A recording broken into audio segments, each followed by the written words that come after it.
Kemudian pupuk bahagia bisa dicampur dengan NPK langsung pada lahan basah seperti sawah ya. Kemudian dengan perbandingan 50 gram pakai 50 kilo. Itu bisa diaduk, Pak. Bisa diaduk. Nanti kalau yang formula yang terbaru nanti diaduk tidak lengket. Nah itu bisa. Itu langsung ditebar di sawah juga bisa. Ya, tebar di sawah bisa, nanti sebagian difermentasi, tetap difermentasi, ada yang difermentasi, ada yang di lahan. Nah, jadi memang lebih maksimal. Kalau yang disemprot bisa menanggulangi hama dan memperbanyak mikrobanya. Di lahan itu untuk mengurai tanahnya dia lebih cepat. Karena tadi mikroba kita kan bisa memecah fosfat, kalium, ya Pak, menambah nitrogen. Karena kebutuhan makro masih dibutuhkan dalam lahan, maka kalau ditebar dicampur dengan pupuk bahagia, maka penyerapannya akan lebih maksimal. Nah, itu tujuannya, Pak.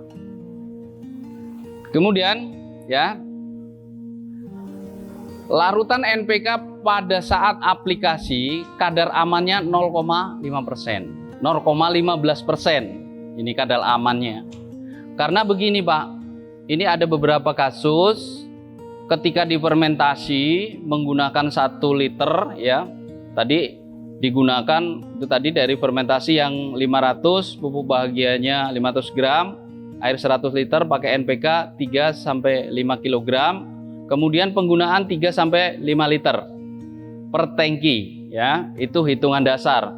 Nanti Bapak bisa, kalau tanaman yang halus cabai itu cuma pakai 1 liter.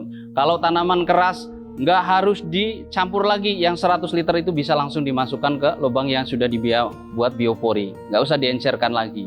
Nah, itu caranya seperti itu. Tapi kalau yang kayak pupuk penyemprotan rutin itu bisa diencerkan lagi. Nah, tetapi kalau yang tanaman keras nggak perlu diencerkan lagi. Nah, ini inovasi dari bapak-bapak sekalian. Tapi jangan sampai melebihi, Pak. Banyak yang disemprot itu tanaman lunak, umpama cabai baru tumbuh, Bapak pakai 5 liter. Nanti gosong, Pak. Nanti, wah, ngomong sama Pak Nijar, ini gimana Pak Nijar, ini gosong. Ada yang disemprot 2 liter, bagus. Ditambahin 5 liter. Supaya lebih bagus maksudnya. Ternyata justru gosong. Nah, ini ada kasus. Jadi, yang diperhatikan bukan pupuk bahagianya, Pak. Kalau pupuk bahagianya semakin banyak, semakin bagus. Cuman masalahnya jadi mahal. Tapi di sini yang diperhatikan karena ada menggunakan NPK, Pak. Ya. Jadi fermentasi menggunakan NPK itu kira-kira ilustrasinya begini, Pak. Kalau 10 kilo NPK dengan hitungan 15%, bila dicampur dengan air 100 liter, maka kadarnya gini, 10 kali 15, ya. Berarti 150 dibagi 100 liter. Ketemunya 1,5%. Dikali 3 kalau kita menggunakan 3 liter per tangki, ya. Dikali 3 berarti 4,5. Kalau menggunakan tangki 15 liter berarti dibagi 15, ketemunya 0,3. Ya, 0,3. Kalau yang di atas itu ya saat aplikasi amannya di 0,5, 0,15. Itu juga cukup aman. Artinya itu menggunakan 3 liter, 3 kilo. Jadi di situ letak hitungannya supaya aman. Jadi bapak-bapak inovasi sendiri, ya, inovasi sendiri karena tidak mungkin saya memberikan penjelasan tanaman cabai ini. Nah, intinya semua tanaman itu sama, Pak. Kebutuhannya karena semua tanaman yang memiliki batang, memiliki daun dan buah itu nutrisinya sama, kecuali jamur. Kalau jamur itu adalah tanaman atau tumbuhan yang disebut sapropit. Jadi dia tidak bisa memasak karena tidak memiliki klorofil, tidak memiliki daun. Ya, nggak ada jamur yang memiliki daun. Dia batang, hipa, pinhead, kemudian jamur tiram. Umpama jamur tiram itu ya dia dari bentukan pinhead itu membentuk jamur. Nah, si jamur ini nggak bisa fotosintesis karena nggak punya hijau daun. Maka kalau jamur nempel di batang, itu yakin makanannya adalah makanan yang sudah dimasak oleh si batang yang ditempelin itu. Maka dia bisa menjadi parasit. akhirnya tanaman itu kekurangan nutrisi karena disedot sama jamur.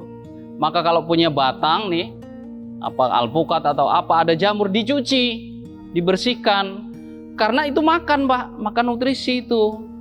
Cucinya pakai apa? Pakai kapur, pakai sabut kelapa, dicuci, dibersihkan. Dan saya dulu di Malaysia waktu itu, ya ngawasin orang nyuci jambu, Pak. Jambu aja dicuci batangnya. Kalau orang sini, saya pernah ngomong, Pak, batang kopinya dicuci. Waduh, Pak, 5.000 batang nyucinya gimana? Mikirnya begitu, Pak. Karena orang Indonesia pikir, oh, tanamannya lebar tapi hasil nggak maksimal. Panen di sana untuk biaya di sana, panen di sana untuk biaya di sana, panen di sana untuk biaya di sana, akhirnya dia tua di kebun, muter-muter. Iya, Pak. Nah, orang petani juga begitu. Kalau kaya beli sawah lagi, beli sawah lagi, beli sawah lagi. Investasinya begitu, Pak. Kita harus manajemen, kita harus bagus petani supaya kita jadi raja petani itu. Ya. Ya rajanya sawah. Kalau kita punya petani lahan luas, kenapa kita harus capek? Kan itu. Jadi jangan beli sana beli sini, kita intensifkan, kita gunakan alat supaya lebih maksimal. Habis ya? Kesimpulan ya. Kesimpulannya, pupuk bahagia itu sebagai agensi tanaman ya, sebagai agen. Jadi merubah makanan yang susah diserap menjadi mudah diserap. Makanan yang sulit diserap menjadi mudah karena akan dipecah. Kemudian pupuk bahagia sebagai booster, sebagai penguat. Ya, sebagai penguat yang tadi nutrisinya sedikit diserap bisa lebih banyak. Kemudian sebagai katalisator. Ya, kalau katalisator itu ada pupuk katalis, ada pupuk booster, ada pupuk agensi baru kita. Ya, agennya. Kalau agen itu begini, Pak. Kalau booster itu kalau katalis itu dia masih ada di dalam hasil produk. Itu disebut katalis. Satu contoh begini. Untuk membuat sabun itu dibutuhkan bahan baku minyak. Nah, minyak ini dipakai biasanya katalisnya NaOH. Nah, NaOH ini dilarutkan di dalam minyak, nanti akan membentuk sabun. Nah, maka hasil dari sabun ini masih ada NaOH-nya, Pak. Itu disebut katalis. Tetapi pupuk bahagia ini tidak, mikrobanya merubah NPK, tetapi tidak ada mikroba di dalam tanaman. Nah, di dalam hasil yang dirubah tadi. Nah, itu disebut agensi. Makanya kalau katalis itu seperti itu. Tapi sederhananya supaya mudah dipahami saya tulis semua. Kemudian secara umum fungsinya adalah untuk membenahi, menyuburkan tanah. Ya, jadi tanah-tanah yang tandus, yang lengket, kalau kering bisa untuk melempar anjing, ya itu nanti dibenahi lagi. Karena kita ada asam humatnya. Asam humat itu mampu meningkatkan humus di dalam tanaman. Kemudian mempercepat proses pertumbuhan dan perkembangan. Ya, otomatis karena penyerapannya tinggi sehingga percepatan dalam pertumbuhan dan perkembangan. Kemudian memaksimalkan penyerapan nutrisi. Jadi tidak ada residu, Pak. Ya, nitrit tadi yang menyebabkan tanah itu menjadi beracun, itu insya Allah tidak ada. Kemudian mendegradasi zat-zat berbahaya pada tanaman pada saat dikonsumsi, Bang. Ini penting sekali. Dan itu larinya kepada kesehatan kita. Sadar atau tidak sadar, kita makan cabai, makan beras kita, makan sayuran, itu semua ada zat yang pernah disemprotkan racun insektisida ataupun pestisida yang ada di dalam tanaman. Kita tadi ada yang namanya Bacillus subtilis, Pak. Bacillus subtilis ini sangat luar biasa, Pak. Ya, bapak-bapak dulu waktu kecil pernah kena paku, pernah disaranin orang tua pakai terasi nggak, Pak? Iya kan?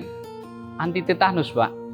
Kalau sekarang kena besi harus ke rumah sakit suntik tetanus. Kalau dulu cuma pakai terasi, Pak. Iya nggak, Pak? Karena terasi itu mengandung Bacillus subtilis.